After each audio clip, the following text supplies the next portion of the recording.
Good morning student. शुरू करते हैं आज की क्लास। सब्जेक्ट लेखा शास्त्र, और लेखा शास्त्र में जैसा आप जानते हैं डेप्रिसिएशन चैप्टर चल रहा था, और इस चैप्टर में आपने स्थायी प्रभाग पद्धति, क्रमागत ह्रास पद्धति, वार्षिक वृद्धि पद्धति और ह्रास कोष पद्धति पर आधारित प्रश्नों को समझा। आज स्थायी प्रभाग पद्धति और क्रमागत पद्धति पर आधारित प्रश्न को समझते हैं। प्यारे बच्चों, ये क्वेश्चन है। एक चीनी मिल कंपनी ने एक संयंत्र 1 अप्रैल 2012 को 5 लाख रुपए में क्रय किया, 5 लाख रुपए में, और 1 अक्टूबर 2012 को उसी वर्ष 2,50,000 रुपए की एक अतिरिक्त मशीन क्रय की। 1 अक्टूबर 2014 को वह यंत्र जो 1 अप्रैल 2012 में जो पहला यंत्र है, पहली मशीन है, उसको 1 लाख रुपए में बेच दिया। 1 अक्टूबर 2014 को वह यंत्र जो 1 अप्रैल 2012 में क्रय किया गया था, पुराना हो गया था, और उसको 1 लाख रुपए में बेच दिया गया। उसी तिथि को 1 अक्टूबर 2014 में एक नई मशीन 6 लाख रुपए में क्रय की गई।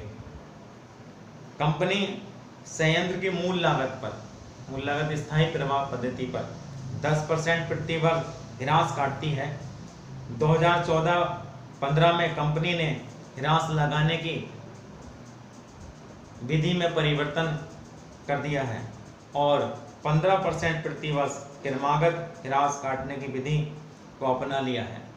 कंपनी ने 2014-15 में ह्रास की पद्धति बदल दी है। मूल लागत पद्धति थी, स्थायी प्रभाग पद्धति थी, और उस पद्धति को बदल दिया है, और बदलकर अब 15% वार्षिक क्रमागत ह्रास पद्धति को अपना लिया है। 2012-13 से 2015-16 के लिए आपसे मशीन खाता बनाने के लिए कहा है, तो बनाते हैं मशीन अकाउंट।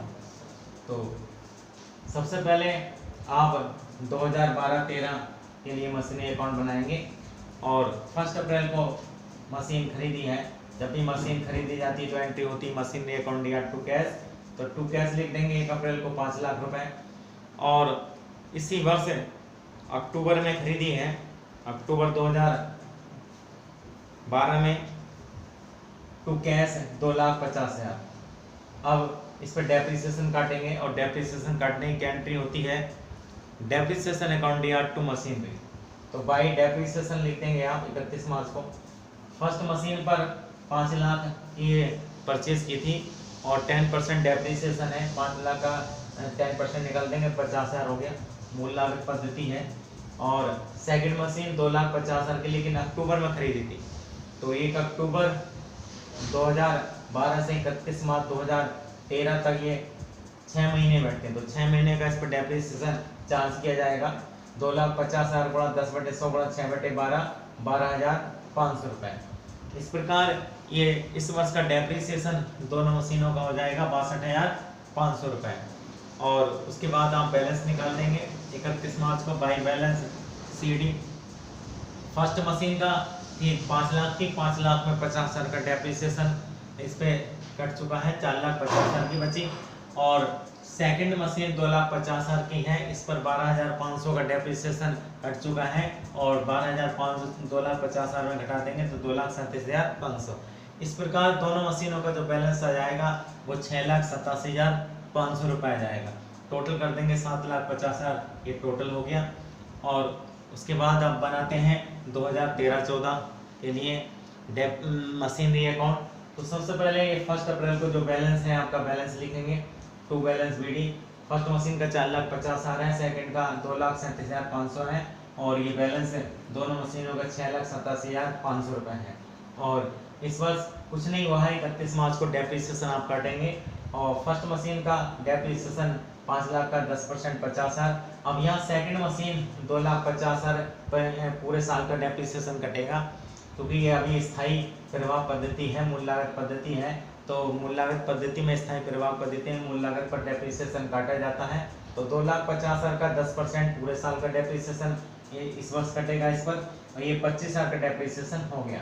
और फिर दोनों मशीनों का बैलेंस निकाल देंगे, और फर्स्ट मशीन का बैलेंस हो जाएगा, क्योंकि फर्स्ट मशीन 4,50,000 का इसका बैलेंस था, 50,000 का डेप्रिसिएशन इस वर्ष कट चुका है, 4 लाख रुपए इसका डेप्रिसिएशन हो गया। सेकंड मशीन 2,37,500 की है, और उससे 25,000 का डेप्रिसिएशन कट चुका है, और 25,000 घटा देंगे तो हम ये 2,12,500 सेकंड मशीन का बैलेंस हो जाएगा। इस प्रकार दोनों मशीनों का जो बैलेंस है 6,12,500 रुपये आ जाएगा। टोटल कर देंगे और टोटल ही हो जाएगा 6,87,500। अब बनाते हैं 2014-15 के लिए मशीनरी अकाउंट। सबसे पहले आप टू बैलेंस BD लिखेंगे। फर्स्ट मशीन का बैलेंस है 4 लाख और सेकंड मशीन का बैलेंस है 2,12,500 रुपये, और दोनों मशीनों का बैलेंस कुल मिलाते हैं 6,12,500 रुपये। और इस वर्ष से जो पहली मशीन है जो 1 अप्रैल 2012 में क्रय की गई थी, उसको 1 अक्टूबर 2014 में इसको बेच दिया गया है। तो बाई कैश लिख देंगे। जब भी मशीन बेची जाती है तो cash account DR2 machine entry करते हैं, तो बाई कैश लिख देंगे। 1 लाख रुपए में बेचा है, और ये अक्टूबर में बेचा है। जब अक्टूबर में इसको बेचा है तो यहाँ 6 महीने का डेप्रिसिएशन काटा जाएगा, और यहाँ 6 महीने का डेप्रिसिएशन, क्योंकि अक्टूबर तक ये मशीन कंपनी के पास रही है, तो बाई डेप्रिसिएशन लिख देंगे। और ये जो फर्स्ट मशीन थी उसका जो बैलेंस था 1 अप्रैल को 4 लाख रुपए का था, 4 लाख रुपए का। अब यहाँ जो डेप्रिसिएशन की जो पद्धति है यहाँ चेंज हो गई है, बदल गई है, और यहाँ 15% क्रमागत ह्रास पद्धति को अपना लिया गया है। तो 4 लाख का 15% 6 माह का डेप्रिसिएशन निकालेंगे तो ये 30,000 रुपये आ जाएगा। अब इसमें देखते हैं ये इसको बेचने से लाभ हुआ है या हानि हुई है। तो ये जो मशीन थी इसका 1 अप्रैल 2014 में बैलेंस 4 लाख रुपए था। इस फर्स्ट मशीन का 1 लाख रुपए का में बेची है, और इस पर डेप 30,000 रुपये कटा है। तो 4 लाख में से इसको 30,000 का डेप समझे आप घटाइए, तो ये 4 लाख में से आप जब 30,000 रुपये घटाएंगे तो 3,70,000 की मशीन है। इसका पुस्तक मूल्य 3,70,000 है, और ये 1 लाख में बेची है, तो इसका अर्थ ये हो गया कि 2,70,000 का लॉस हो गया। आप फिर समझ लीजिए, ये जो मशीन जो बेची है फर्स्ट मशीन जो 5 लाख में क्रय की थी, और आज उसका जो बैलेंस है 1 अप्रैल 2014 को वो 4 लाख रुपए का बैलेंस है, और ये अक्टूबर में बेची है। अगर ये 1 अप्रैल को बेची होती तो इस पर डेप्रिसिएशन नहीं आता। तो 6 माह का डेप्रिसिएशन 15% की दर से 30,000 रुपये इसका डेप्रिसिएशन हुआ। 1 अक्टूबर को जो इसका पुस्तक मूल्य होगा, इसकी जो बुक वैल्यू होगी, तो वो 4 लाख इसकी 1 अप्रैल को वैल्यू थी, 30,000 का इस पर अक्टूबर में डेप कट चुका, तो अक्टूबर में इसकी जो बुक वैल्यू होगी वो 3,70,000 रुपये बुक वैल्यू होगा। और 3,70,000 की मशीन 1 लाख में जब आप बेचेंगे तो 2,70,000 का क्या हो जाएगा, लॉस हो जाएगा। इसको बाई प्रॉफिट एंड लॉस लिख देंगे 2,70,000 रुपये। उसके बाद जो मशीन 1 अक्टूबर में नई मशीन खरीदी है तो टू कैश लिख देंगे। टू कैश 1 अक्टूबर को 6 लाख रुपए, ये 6 लाख रुपए में मशीन खरीदी है, और अब इन पर डेप्रिसिएशन आप काटेंगे दोनों मशीन पर। एक जो ये नई मशीन है 6 लाख रुपए की उस पर, और जो एक सेकंड मशीन है उस पर, तो दोनों मशीनों पर आप डेप्रिसिएशन चार्ज करेंगे। और सेकंड मशीन का जो डेप्रिसिएशन जो 2,12,500 की है उसका 15% डेप्रिसिएशन 31,875 रुपये आएगा। और क्योंकि 15% काटेंगे, अब यहाँ से क्रमागत शेष पद्धति अपना ली गई है। और जो थर्ड मशीन अभी 6 लाख रुपए में आप परचेज की कंपनी ने, उस पर 6 महीने का डेप्रिसिएशन कटेगा, क्योंकि ये अक्टूबर में खरीदी है और 31 मार्च 2015 तक 6 माह ही बैठते हैं। तो ये 6 लाख का 15% हम निकालेंगे 6 माह का, तो 45,000 इसका डेप्रिसिएशन आएगा। और दोनों मशीनों का जो डेप्रिसिएशन है वो 76,875 रुपये हो जाएगा। अब इनका बैलेंस निकाल देंगे। सेकंड मशीन फर्स्ट दो बिक गई है, और सेकंड मशीन कितने की थी आपकी, सेकंड मशीन का बैलेंस था 2,12,500, उसमें से 31,875 रुपये का डेप कट चुका है। तो इस वर्ष इसका जो बैलेंस बचेगा 1,80,625 रुपये। और थर्ड मशीन जो 6 लाख रुपए में क्रय की गई है 1 अक्टूबर को, उस पर डेप्रिसिएशन 45,000 रुपये चार्ज किया जा चुका है। तो इसका जो बैलेंस आ जाएगा थर्ड मशीन का 5,55,000 रुपए। इस प्रकार दोनों मशीनों का जो बैलेंस आएगा वो 7,35,625 रुपए। और अब टोटल कर देंगे, टोटल हो जाएगा 12,12,500 रुपए। अब बनाते हैं 2015-16 के लिए मशीनरी अकाउंट। तो बनाते हैं 2015-16 के लिए मशीनरी अकाउंट। सबसे पहले 2015-16 1 अप्रैल 2015 को टू बैलेंस बीडी लिखिए और सेकंड मशीन का बैलेंस है 1,80,625 और थर्ड मशीन का बैलेंस है 5,55,000 रुपए और दोनों मशीनों का बैलेंस है 7,35,625 रुपए। अब इस पर डेप्रिसिएशन आप चार्ज करेंगे और 31 मार्च 2016 को बाय डेप्रिसिएशन अकाउंट लिखिए और सेकंड मशीन 1,80,625 रुपए का इसका बैलेंस है।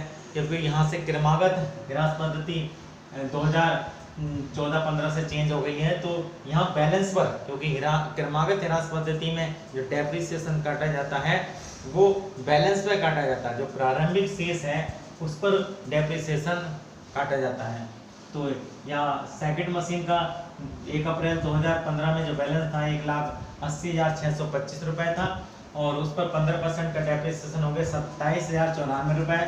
और थर्ड मशीन का जो बैलेंस था 1 अप्रैल 2015 में और 5,55,000 और 5,55,000 का 15% डेप्रिसिएशन 83,250। इस प्रकार 2015-16 का जो डेप्रिसिएशन हो गया दोनों मशीन का 1,10,344 रुपए। अब इन मशीनों का बैलेंस हम निकाल देंगे 31 मार्च 2016 को और ये सेकंड मशीन जो 1,80,625 रुपए का जिसका बैलेंस था, जिसमें 27,094 रुपए डेप्रिसिएशन कट चुका है, घटा देंगे तो 1,53,531 रुपए की ये आपकी सेकंड मशीन का बैलेंस बचेगा। और थर्ड मशीन जो 5,55,000 का बैलेंस था उस पर 15% 83,250 रुपए का डेप्रिसिएशन कट चुका है, तो ये आपकी थर्ड मशीन बचेगी 4,71,750 की। इस प्रकार दोनों मशीनों का बैलेंस बचेगा 6,25,281 रुपए।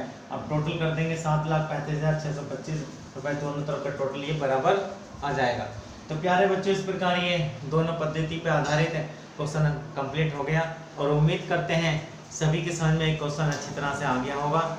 और अगर कोई बात आपकी समझ में नहीं आई है तो आप कमेंट में लिख सकते हैं। आपकी हर समस्या का समाधान करने की हम पूरी कोशिश करेंगे।